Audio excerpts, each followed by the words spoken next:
Right, back with another video. Now, it's something a bit, well, I say a bit different for me. It's something I've never shown before, just the help that I give people with their head units. Obviously, I've got the VWA 12S installed in my car, and I posted a picture on, which group was it? Mark 6 TDI owners group, and so I'm reading this off my iPad so that I get everything right. My post was a picture of the head unit and my old head unit that had come out before and after, etc, etc, and it reads: had the Eonon Q53pro, now I have the Eonon VA12S. The Q53pro was great, but the VWA 12S is just all round better. Now this was posted on the 29th of July. 38 comments on the post. Do your steering wheel functions still work, etc, etc, all the basic questions that I get asked when I post these pictures. And then a lad called Dylan TFZ from the other side of the world, I think he's Missouri, over in America somewhere, he posted, "Lol, at least yours works," which made me feel, why is his not working? So I replied with, what is the problem with yours? And he returned with, won't even turn on. I've been effing around with it, trying to get it hooked up, redoing my connections, looking over the harnesses so many times.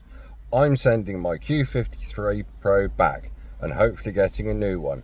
Honestly, super disappointed. To which I reply, no power at all to the unit. Is your old unit working? First thing I always ask, is your old one working? So we can determine what's going on. Have you checked the fuses? Do you have the CAN bus box plugged in? Because again, if the CAN bus box isn't plugged in, it won't recognise that the ignition is turned on, so it won't send power to the head unit. To which his response was, yeah, it blew two fuses from the fuse panel on the inside of by the inside of the steering wheel. Replace those. I would pull the fuse before installing the Q53 Pro and then put it back in once everything was good and hooked up. Still no power to the unit. CAN bus was plugged in too, and the head unit and the main harness.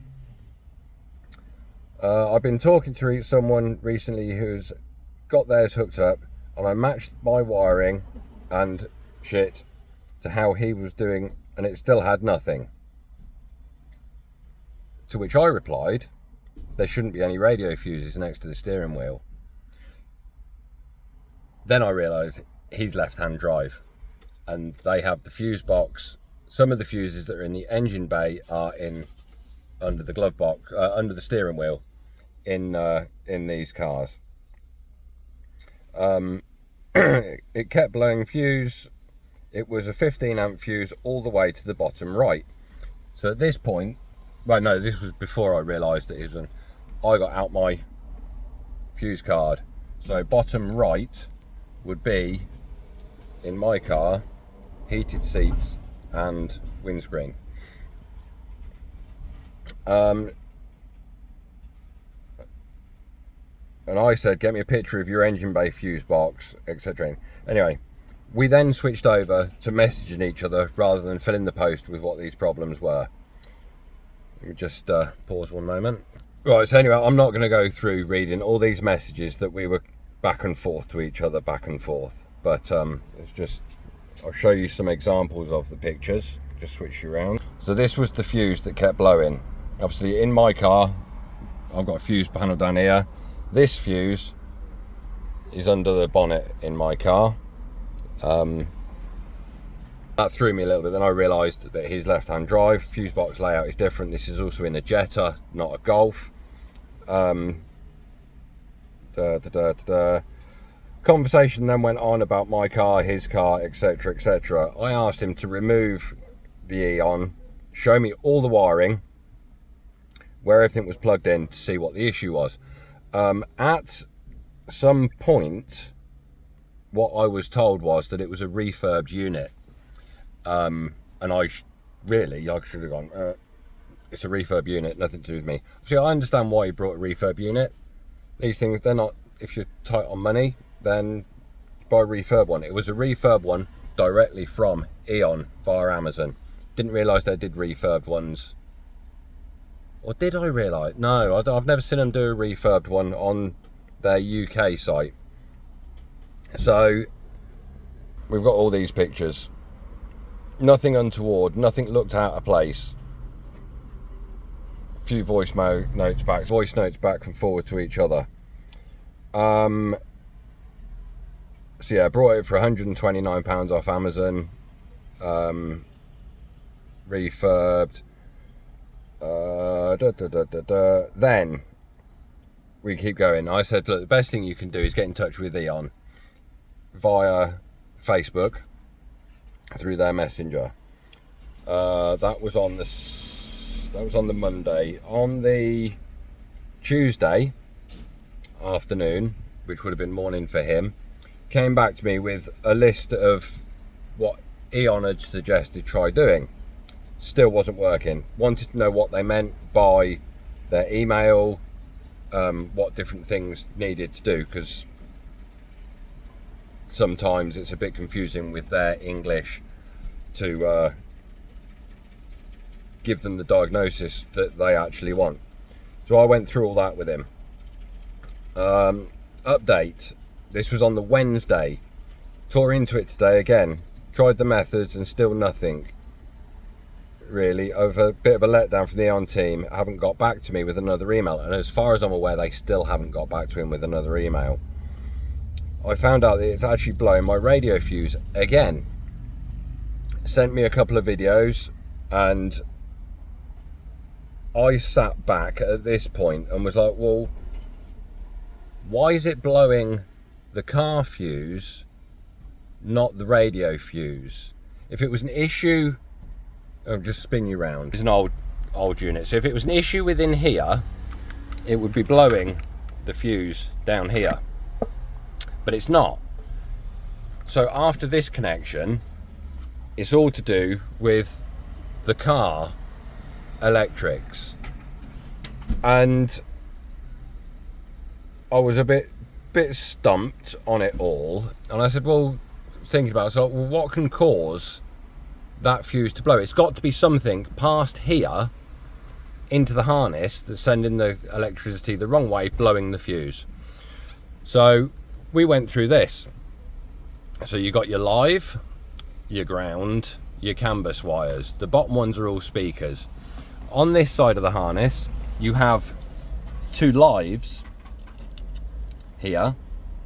Obviously on this side you only have one, and then your ground is the second one down, and the ground is second one down under here. You can't see it, it's brown one down the back of there. And basically Dylan got back to me with a video, and what the video showed was this. So let's just move this. The ground wire on his refurbed unit was sat in this slot rather than this slot down here. So what was happening with the ground plugged into there, the other side of that is an ignition live. So the ignition live was being sent to the ground. Now that ground was causing the fuse to blow in his car. So he, with my pointing on how to do so, moved that from there into there. Now, this point, my fear was that because the ground had actually had live going into it, that it will have damaged something within the head unit itself. Just got to open up my iPad again. Anyway, move the wires around, got it out. Is this the correct slot? So yes, that's the correct slot. You will find it will want to push back out when you connect the car side of the harness. Just push it back in and make a connection. All right, I'll get the harness plugged in a minute. I waited and only a couple of minutes, and he got back to me with this picture. The head unit was working.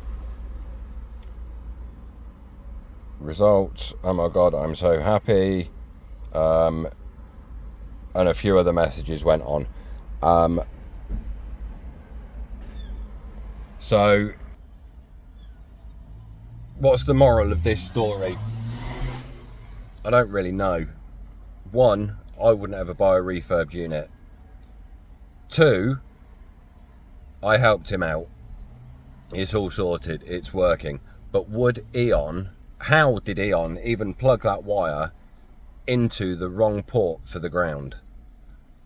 Don't know.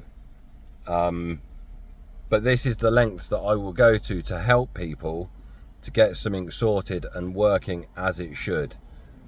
Yeah, maybe I should charge for my time, because it did take up quite a bit of time and things like that, but the head unit is now working. So if you ever have an Android head unit that's not working, check these wires.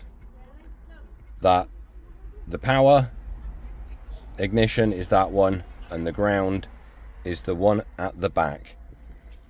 That's all it was, as simple as that. Just one wire plugged in to the wrong place caused him all these problems. He's now a happy chap. He did give me permission to use our messaging, and it was actually his idea. Maybe you should do a video to just in case anybody else ever runs into this issue. I've never had anybody run into this issue before, but he's all happy and sorted now. Like I said, I've not heard back from him as to any other issues, so I'm assuming that it's all running and working correctly. So yeah, I was quite pleased that we managed to sort out the situation for him. May have been able to do it a bit quicker if I was with the radio to sort it out, but I'm waffling, and so I'd let you know that I have helped people out, get things working, get things sorted, and it's just the way I am. So I guess I'll leave the video here, and I'll see you all in the next one.